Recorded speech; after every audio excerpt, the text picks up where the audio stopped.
Hello everyone, welcome to Let's Discover It. This is Arya Singh and today we will discuss about the question answer of chapter 11th from class 8th science NCERT. Okay, तो चलिए आज का हम सारी चीज़ें start करते हैं and first I wish you happy new year to you all.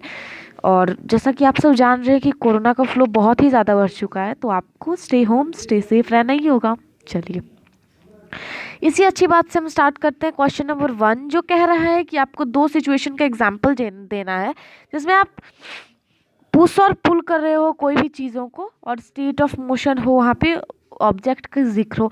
तो मैंने यहाँ पे दो एग्जांपल्स दिए हैं और आपका एग्जाम्पल जो होगा वो डिफरेंट भी हो सकता है। तो मेरी जो एग्जाम्पल है वो आप यहाँ पे देख के पढ़ सकते हैं।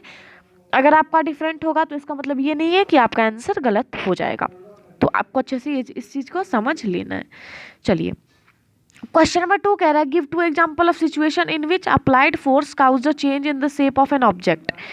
एक टू एग्जांपल आपको ऐसा देना है जिसमें जो सिचुएशन है, जो आप सिचुएशन वहाँ पे लिखिएगा उसमें जो फोर्स है वो जो अप्लाई कर रहे हो आप ऑब्जेक्ट के शेप में एक चेंज काउज कर रहा है। जो मैंने यहाँ पे दो एग्जांपल्स दिए हुए हैं, एक रबर बैंड का है और एक क्ले पर मैंने दिया हुआ है।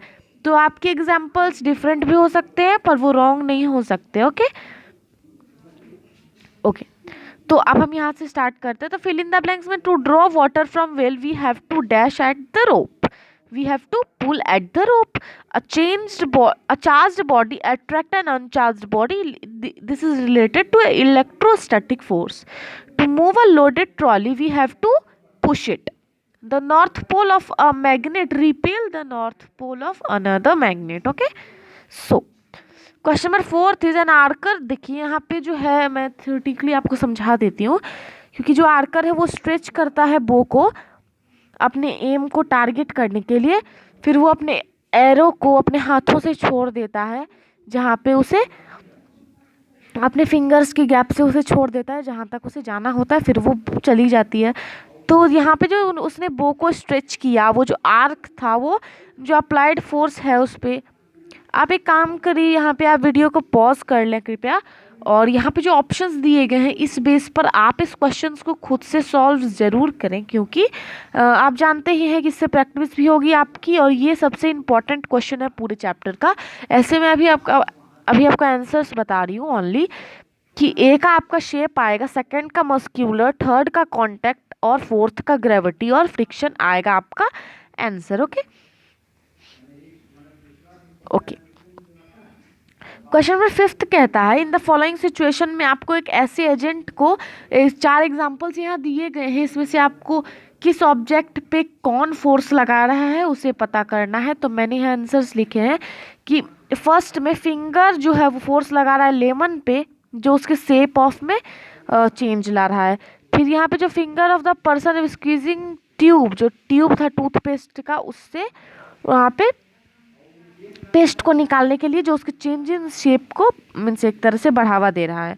फिर यहाँ पे उसी बेस पे मैंने लिखा है, जैसा कि आप देख सकते हैं, agent is the load suspended object in A spring and effort can be seen in the form of elongation of spring और सस्पेंशन लोड, जो शेप यानी शेप के चेंज में बढ़ावा दे रहा है।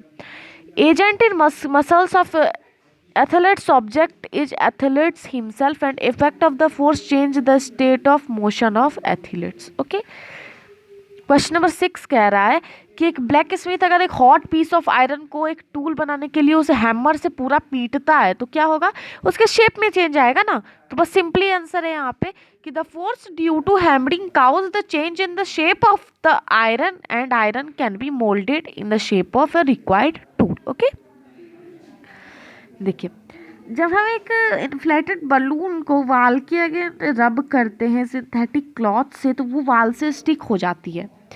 क्या वहाँ पे जो अट्रैक्शन है बिटवीन बैलून एंड वॉल, वहाँ पे कौन सा फोर्स लग रहा है, तो वो है हमारा इलेक्ट्रोस्टैटिक फोर्स।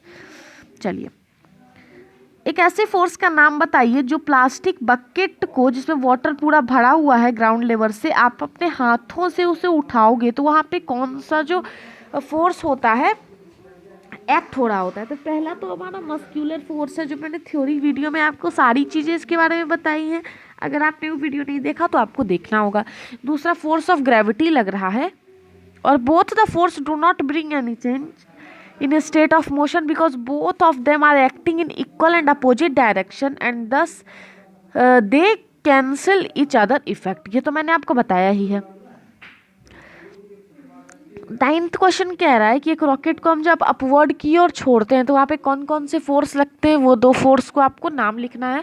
तो फर्स्ट फोर्स है gravitational force of the earth, दूसरा है जो डाउनवर्ड में लगता है, और अपोजिट डायरेक्शन में लगता है हमारा फ्रिक्शनल फोर्स ऑफ एयर। तो मैं ये बता दूं कि एयर और वाटर में भी फ्रिक्शन होते हैं जिन्हें हम फ्लूइड फ्रिक्शन कहते हैं, और फ्लूइड फ्रिक्शन को ही हम एक वर्ड में क्या बोलते हैं, ड्रैग बोलते हैं। तो इस चीज़ को मैंने थ्योरी वीडियो में कंप्लीट किया है, अगर आपने वो वीडियो नहीं देखा तो देखना ही होगा ना। चलिए, एक क्वेश्चन जो आपका लास्ट क्वेश्चन है यहाँ पे है कि जब आप देखिए, बहुत ही इंपॉर्टेंट क्वेश्चन है इस चैप्टर का, जहाँ पे आपको एक ड्रॉपर के बारे में बताया गया है जो हम जनरली अपने मेडिसिन में यूज़ करते हैं। यहाँ पे जब when we press the bulb of the dropper with its nozzles keep in water air in the dropper is seen to be escape in the form of bubbles. Once we release the pressure of the bulb we get filled on the dropper। Dropper तो आपने use किया ही होगा ना। Dropper कुछ ऐसा होता है और उसमें कुछ ऐसी सी ढक्कन लगी हुई होती है।